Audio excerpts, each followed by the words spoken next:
Antes de empezar, quiero decirles que esta historia me la contó mi prima Carla, que trabajaba como enfermera en el Hospital General de Guadalajara, allá por el 2015. Ella nunca había creído en fantasmas ni nada de eso, pero lo que le pasó esa noche la marcó para siempre. Era un viernes por la noche, y Carla estaba haciendo su ronda de las 2 de la madrugada en el área de medicina interna. Ya saben, como los hospitales públicos en México, pasillos largos, luces que parpadean y ese silencio que te pone los pelos de punta. Esa noche había pocos pacientes, muchos se habían dado de alta durante el día, así que el piso estaba más vacío de lo normal.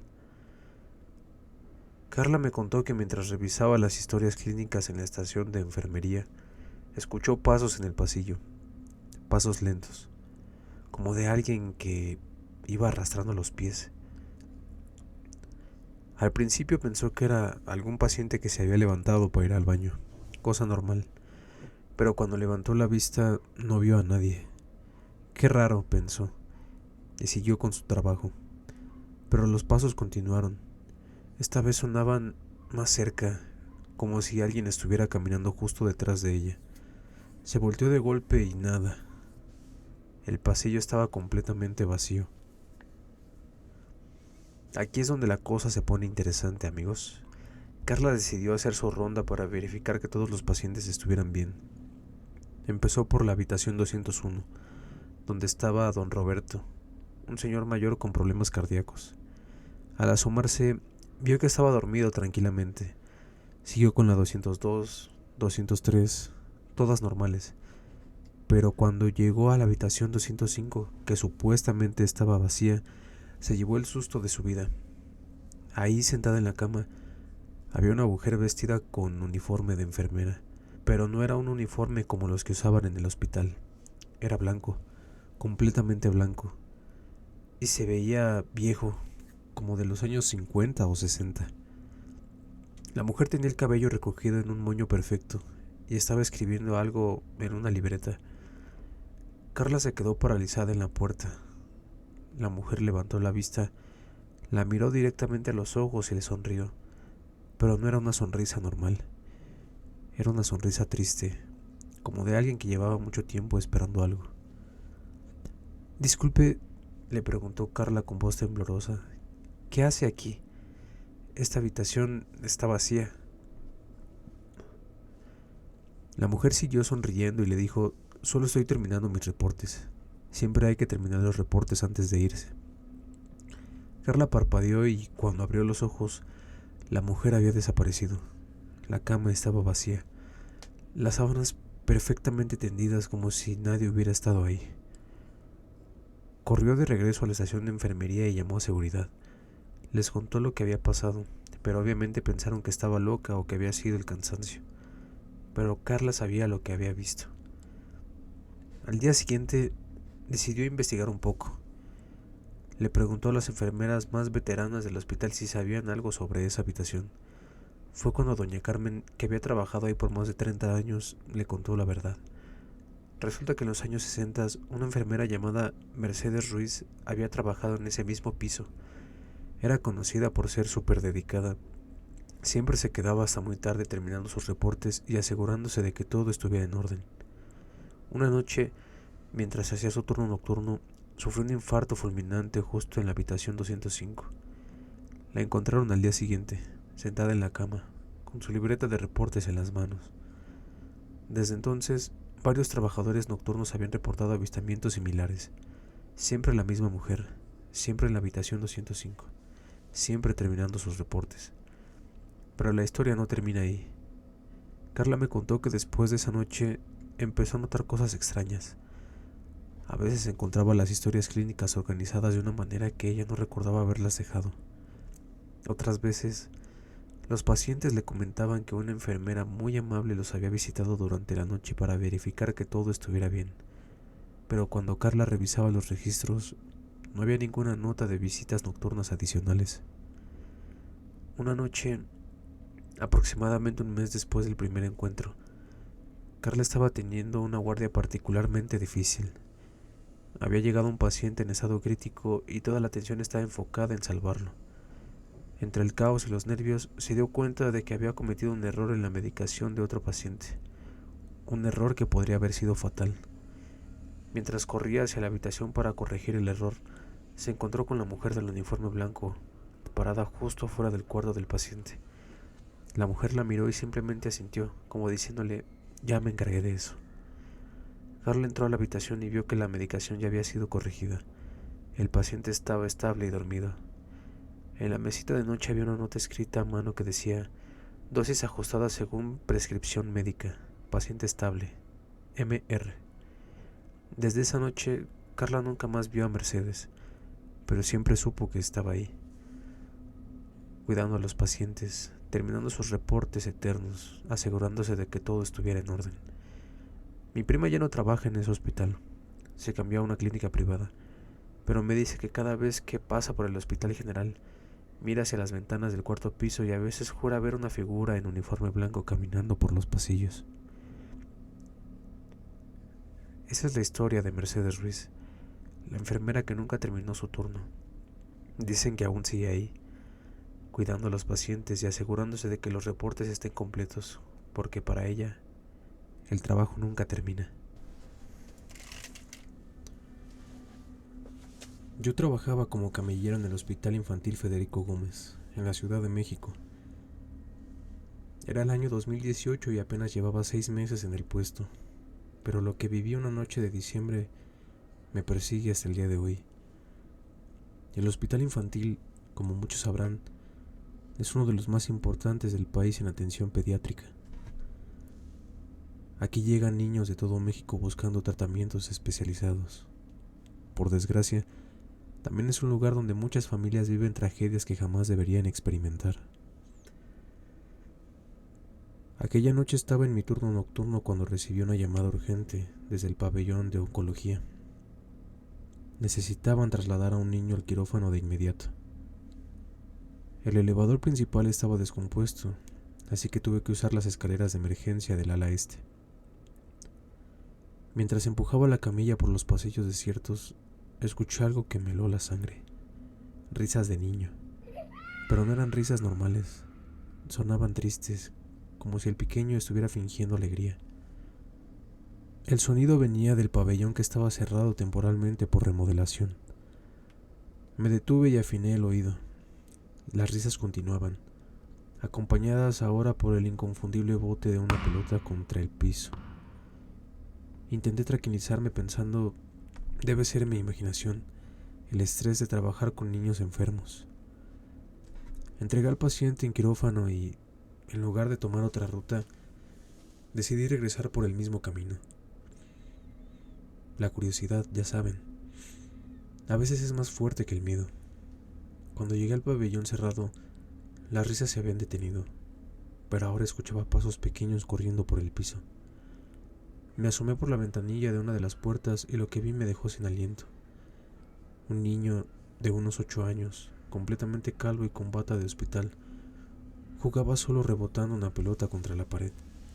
Se reía cada vez que la atrapaba. Lo más perturbador era que podía ver a través de él. Su cuerpo era translúcido, como una proyección, pero la pelota era totalmente real. Rebotaba y hacía ruido. El niño se dio cuenta de que lo observaba. Giró hacia mí y me sonrió. Una sonrisa triste y cansada. Luego levantó la mano para saludarme, como invitándome a jugar. El pequeño caminó hacia la puerta y, aunque estaba cerrada con llave, la atravesó como si fuera humo. De pronto lo tuve enfrente de mí, en el pasillo principal. «Hola», me dijo con una voz lejana, como un eco. «¿Trabajas aquí? Yo también vivo aquí». «¿Cómo te llamas?», pregunté, sin creer lo que estaba sucediendo. «Me llamo Diego. Estoy esperando a que mis papás vengan por mí, pero creo que se les olvidó. ¿Puedes decirles que estoy aquí?» «Me aburro mucho aquí solo», continuó. «Los otros niños se van, pero yo siempre me quedo. ¿Tú te vas a quedar a jugar conmigo?» En ese momento escuché voces acercándose por el pasillo, otros empleados del hospital. Cuando volví la mirada hacia Diego, ya no estaba. Solo vi la pelota rodando lentamente hasta detenerse junto a mis pies. Al día siguiente no pude dejar de pensar en él. Fui con la primera enfermera más veterana de oncología y le pregunté por Diego Morales. Su rostro se puso serio y me pidió que la acompañara a su oficina. Me contó que Diego había llegado en 2016 con leucemia linfoblástica aguda. Era un niño alegre, siempre con su pelota de goma roja. Sus papás, que venían de un pueblo de Michoacán, gastaron todo para su tratamiento y vivieron meses en la ciudad. Y una noche de diciembre, exactamente 2 años antes de mi encuentro, Diego sufrió complicaciones severas. Sus padres, agotados después de 48 horas sin dormir, fueron al albergue a descansar. Diego murió esa madrugada, solo, esperando a que regresaran. La enfermera me dijo que desde entonces varios empleados nocturnos habían visto lo mismo. Un niño con una pelota que preguntaba por sus papás. Y lo más inquietante era que él no parecía saber que había muerto. Después de esa noche, comencé a escuchar seguido la pelota rebotando. Una madrugada reuní valor y, al oír las risas, me acerqué al pabellón cerrado. «Hola, Diego», dije en voz alta. «¿Quieres que juguemos?». Las risas se detuvieron, y tras unos segundos una voz infantil respondió: «¿De verdad quieres jugar conmigo?». «Claro que sí». Durante 20 minutos jugué con él. No lo veía con claridad, pero oía su risa. Veía la pelota moverse sola y sentía su presencia. Parecía inmensamente feliz de no estar solo. Al terminar me preguntó: «¿Mañana también vienes a jugar?». «Sí, te lo prometo». Y así fue por varios meses. Otros empleados pensaban que estaba loco, pero yo sabía que le estaba dando algo que necesitaba: compañía. Un día me enteré de que sus padres habían regresado al hospital para visitar el lugar donde murió. Esa noche ya no escuché la pelota ni las risas. El pabellón estaba en silencio. Me acerqué a la puerta y susurré: «Diego, ¿estás ahí?». Y no hubo respuesta. Pero en el suelo, frente a la puerta, estaba la pelota roja. Ya no estaba fría, sino tibia, como si alguien la hubiera abrazado. Nunca volví a ver a Diego. Creo que esa noche de algún modo se reunió con sus papás y encontró la paz que buscaba. La pelota sigue ahí, en una repisa de la estación de enfermería, recordando a Diego Morales, el niño que nunca dejó de esperar y nunca dejó de jugar. Yo trabajé como telefonista en el Hospital Civil de Guadalajara durante más de 20 años. Lo que les voy a contar me pasó alrededor del año 2019, aunque sus raíces se remontan a décadas atrás. Siempre trabajé en el turno nocturno, en el conmutador. Mi labor era recibir llamadas de emergencia, conectar familiares con doctores, coordinar traslados entre departamentos. Un trabajo que exige concentración y nervios de acero, especialmente en las madrugadas, cuando el hospital está en silencio y cualquier llamada puede ser de vida o muerte. Era una noche de octubre particularmente tranquila. Estaba en mi pequeña oficina cerca de la entrada principal, organizando las llamadas pendientes, cuando sonó el teléfono. Miré el identificador y era la extensión 2013, correspondiente al cuarto 13 del segundo piso. Me pareció raro, porque sabía que ese cuarto llevaba semanas vacío. Lo habían cerrado para mantenimiento tras reportar problemas con la instalación eléctrica. Contesté: «Hospital Civil, buenas noches, ¿en qué puedo ayudarte?». Del otro lado, una voz de mujer, débil y entrecortada, me dijo: «Por favor, necesito ayuda. Me duele mucho y nadie viene». «Señora, ¿se encuentra bien? ¿Cuál es su nombre?». Pregunté mientras ya marcaba al departamento de enfermería para reportar la emergencia. María Guadalupe Sánchez, cuarto 13.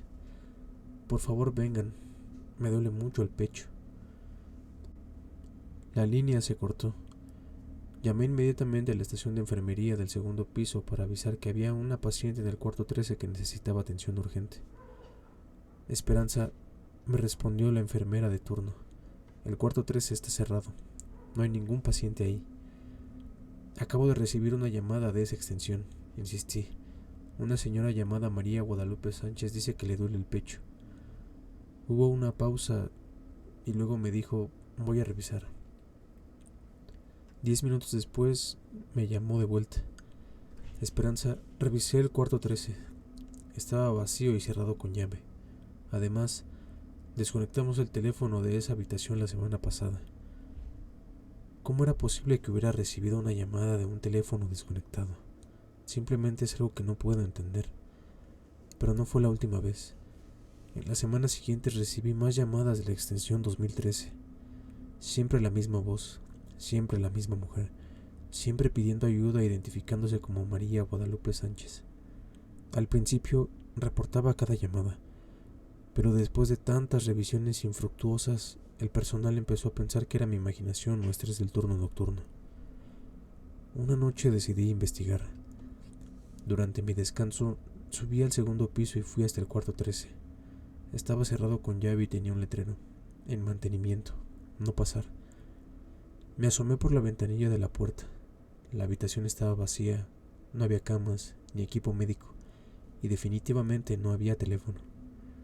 Esa misma noche, a las 3 de la madrugada, sonó el teléfono. Extensión 2013. Dejé que timbrara varias veces antes de contestar. Hospital Civil, buenas noches. Por favor, ¿por qué nadie viene? Llevo horas llamando. Me duele mucho. Esta vez decidí hacerle más preguntas. Señora María, ¿cuándo ingresó al hospital? Hace 3 días. Me trajeron en la ambulancia, problemas del corazón, pero nadie viene cuando llamo. ¿Recuerda qué día es hoy? Hubo una larga pausa. Es martes, ¿verdad? 15 de octubre de 1987. Sentí un escalofrío, pues estábamos en octubre de 2019. Señora María, ¿recuerda el nombre de su doctor? Doctor Hernández, el cardiólogo. Me dijo que me operaría mañana, pero me siento muy mal. Creo que algo está pasando. La llamada se cortó abruptamente. Me quedé temblando, tratando de entender lo que había escuchado. Al día siguiente pedí permiso para revisar los archivos del hospital de octubre de 1987. Y lo que me encontré siempre lo voy a estar recordando. María Guadalupe Sánchez, 54 años, ingresó el 13 de octubre de 1987 por problemas cardíacos graves. Fue asignada al cuarto 13 del segundo piso y programada para cirugía el 16 de octubre, pero nunca llegó a la operación. En la madrugada del 16 sufrió un infarto masivo. El reporte médico decía que había estado llamando a enfermería durante horas, quejándose de dolor en el pecho, pero debido a un problema en el sistema telefónico, sus llamadas nunca llegaron al conmutador. Cuando finalmente una enfermera entró, ya era muy tarde. María murió sola, esperando ayuda que nunca llegó, y el problema telefónico había sido precisamente en la extensión 2013. Las llamadas salían, pero no llegaban al conmutador. Esa noche, cuando el teléfono volvió a sonar y vi la extensión 2013, contesté de otra manera. Hospital Civil, habla Esperanza. ¿Es usted María? Sí, soy María. ¿Por fin me escuchan? Sí, María, le escucho perfectamente. ¿Cómo se siente? Me duele mucho el pecho. Tengo miedo. María, no está sola. La estamos cuidando. Todo va a estar bien. ¿De verdad? ¿Van a venir? Ya estamos aquí, María. Siempre hemos estado aquí. Hubo un gran silencio y luego escuché un suspiro profundo, como de alivio. Gracias, susurró. Gracias por escucharme. Esa fue la última llamada que recibí de la extensión 2013. Semanas después, el cuarto 13 fue renovado y reabierto. El sistema telefónico fue reemplazado por uno nuevo. Aún así, cada vez que paso frente a esa habitación siento algo. No miedo, sino paz. como si María por fin hubiera encontrado el descanso que tanto buscaba. Los técnicos nunca pudieron explicar cómo un teléfono desconectado estuvo llamando tantas veces. Yo ya no busco explicación. Me jubilé hace unos años, pero cada vez que miro hacia las ventanas del segundo piso, pienso en María. Y en cómo a veces las voces del pasado siguen pidiendo ser escuchadas. Esta última historia me la contó mi compadre Raúl, que trabajaba como técnico de mantenimiento en el Hospital Juárez de México. Es un hospital con mucha historia, inaugurado en 1847, y como se pueden imaginar, ha visto de todo a lo largo de los años. Lo que les voy a contar pasó en el año 2020, durante los meses más duros de la pandemia. Raúl llevaba trabajando en ese hospital por casi 15 años. Era el encargado del mantenimiento de los elevadores, aire acondicionado y sistemas eléctricos. Un trabajo que lo llevaba por todos los rincones del hospital, desde los sótanos donde están las morgues hasta la azotea donde están los tanques de agua. Durante la pandemia, el hospital estaba saturado. Los elevadores trabajaban 24/7 trasladando pacientes, equipos médicos, personal. Era un estrés constante para la maquinaria y Raúl prácticamente vivía haciendo reparaciones de emergencia. El elevador que más problemas le daba era el número 3, que conectaba desde el sótano hasta el 7º piso. Era el más antiguo del hospital, instalado en los años 80, y siempre había sido temperamental. Pero durante la pandemia empezó a comportarse de manera realmente extraña. Raúl me contó que todo comenzó una noche de abril del 2020. Eran como las 2 de la madrugada y él estaba haciendo una revisión de rutina después de que varios empleados reportaron que el elevador 3 se detenía solo en el 4º piso, aunque nadie hubiera presionado ese botón. Cuando llegó al 4º piso para investigar, las puertas del elevador se abrieron normalmente, pero lo que vio lo dejó helado. El pasillo, que debería haber estado iluminado, estaba casi a oscuras. Solo funcionaban unas lámparas de cada 3, creando sombras largas y siniestras por todo el corredor. Pero lo más perturbador era el silencio. El 4º piso normalmente era ruidoso. Máquinas funcionando, enfermeras caminando, pacientes tosiendo. Pero esa noche había un silencio absoluto, como si estuviera completamente abandonado. Raúl se bajó del elevador para revisar el panel del control del piso. Mientras trabajaba, escuchó que las puertas del elevador se cerraron detrás de él. Qué raro, pensó. Debería haberse quedado abierto. Terminó su inspección del panel y se dirigió de vuelta al elevador. Presionó el botón para llamarlo y esperó. Cuando las puertas se abrieron, se llevó el susto de su vida. El elevador estaba lleno de gente. Había como 8 personas adentro, todas vestidas con botas de hospital, todas con mascarillas quirúrgicas cubriéndoles las caras. Pero algo estaba mal, muy mal. Todos estaban completamente inmóviles, mirando hacia el frente, sin hacer ruido alguno. Y lo más escalofriante es que parecían pálidos, como estatuas. Raúl se quedó paralizado en la entrada. Una de las figuras, una mujer mayor, volteó lentamente hacia él. Aunque tenía la mascarilla puesta, Raúl pudo ver que sus ojos estaban completamente vacíos, como si fuera una máscara vacía. ¿Va a subir?, preguntó la mujer con una voz que sonaba como eco lejano. Raúl no pudo articular palabra, solo negó con la cabeza y retrocedió. Las puertas se cerraron lentamente y pudo escuchar cómo el elevador subía hacia los pisos superiores.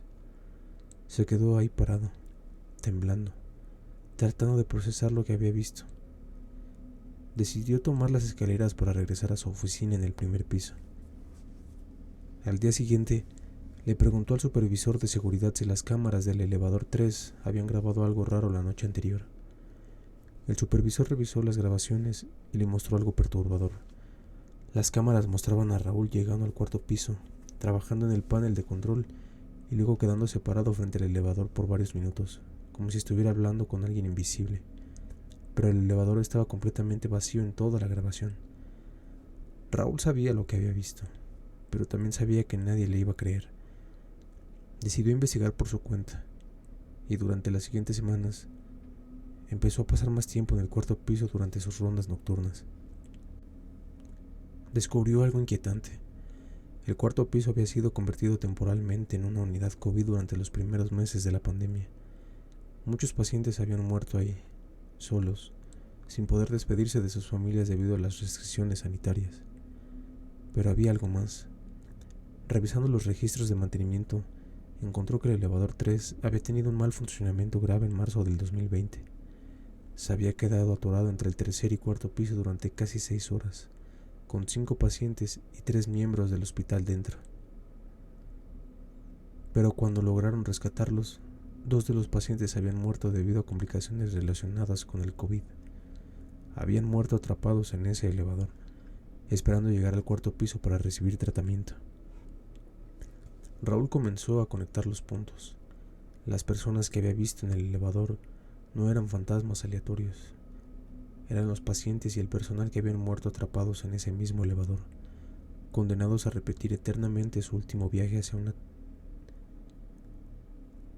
Raúl comenzó a conectar los puntos. Las personas que había visto en el elevador no eran fantasmas aleatorios.